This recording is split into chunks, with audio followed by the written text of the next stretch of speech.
Earthing here, and I'm here to have my first response video. Today we're going to take down M. Benz as he attempts to answer some simple questions about the flat Earth.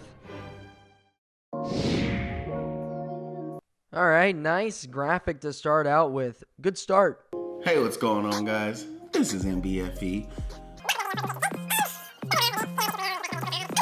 But here we are, shooting 2.5. So we're talking about 2.5, 2.0. The topic of 2.0 was curvature, and if there is any curvature. Yes, there is a curvature. I'm going to skip a little bit of his video real quick because he just talks about his comment section, and we'll get to the meat of what he has to say. Even in the comments section of my videos, I'm hearing contrasting things to support the heliocentric model and the fact that there is curvature.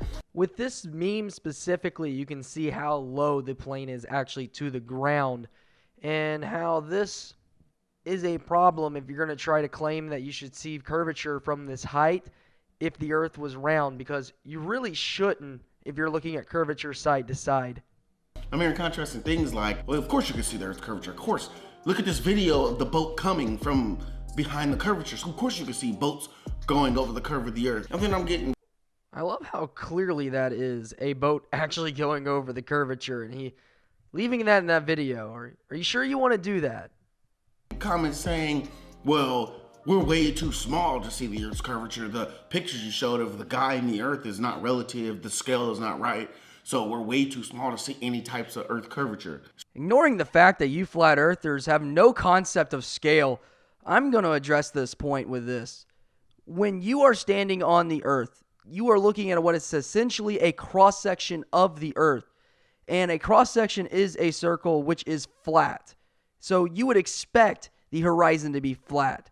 Now, looking at things that are far from you, you can observe the curvature of the Earth and its effect on stuff going over and under the curvature of the Earth. I get a lot of comments about, it's kind of the same thing over and over again. It's kind of like science.com copying and pasting answers to me at this point, where people just say, well, yeah, you can see the Earth's curve and this and that, and lasers do show curvature and stuff like that. I don't know how it works, because how can lasers prove curvature? Someone show me the video where lasers prove curve of the Earth.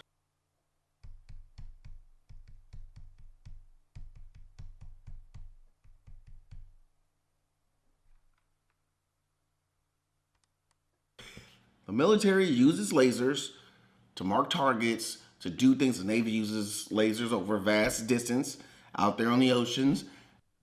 After searching for some time, I didn't see anything that shows that the Navy uses lasers to locate ships. The only thing that I can see that they use is radar, and that only has a range of about 20 miles until, well, ships start falling under the curvature and it's impractical to use. Lasers have been proven time and time and again. Experiments have been done where lasers prove that over a massive body of water, it remains level. I would love to see just a single one of any of these claims that he is making that lasers debunk the curvature of the Earth in one experiment where that ends up becoming the outcome. If I remember correctly, every one of the flat earthers' attempt to do so ends in complete utter failure of any kind of understanding of how light or lasers even work. But I've been linked to a couple videos where it shows boats coming from the curve of the Earth and going over the curve of the Earth. So I decided to do my own perspective little test in my kitchen here to show you guys. And I had my little girl put some bottles out for me. I was too lazy, so I had her do it. But put some bottles out for me and put the camera at what would be, ground level, eye level, whatever, relative to the bottles. And it looks like the bottles are starting to curve. But I assure you that my kitchen does not have any curvature in it. Have you even ever heard of the concept of lighting? Damn, dude, just turn on a light in your house or shine a flashlight down the line so we can actually see the bottles at the end of it. And by the way, it doesn't look like it's curving whatsoever. Because I keep hearing contradictory stories on why you can or cannot perceive curvature, and nobody's still explaining why planes don't account for curvature, why we cannot see curvature in amateur hot air balloon footage, okay? 100,000 miles above, ground level. 100,000 miles, eh? That's about halfway to the moon. I'm pretty sure no weather balloon is reaching that height. Why? Land surveyors, people who build bridges, people who build railroads, things like that, they do not account for any Earth's curvature. I'm just going to leave this on the screen real quick. By the way, thank you to flatearth.ws. Those guys are great, and if you don't follow them on Twitter, well, then you're missing out. Now, for the people out there who say that we're too small to see curvature, what are you talking about? You don't know what you're talking about. We're just too small. You guys don't realize the size and the mass of the Earth.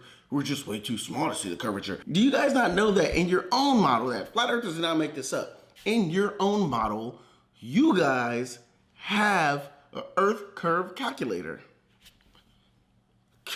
Yes, because our model is based on math, and we can actually calculate things based on our model, unlike the Flat Earth model, which absolutely does not exist. Also, regarding the horizon point, I addressed that earlier, so we will move on.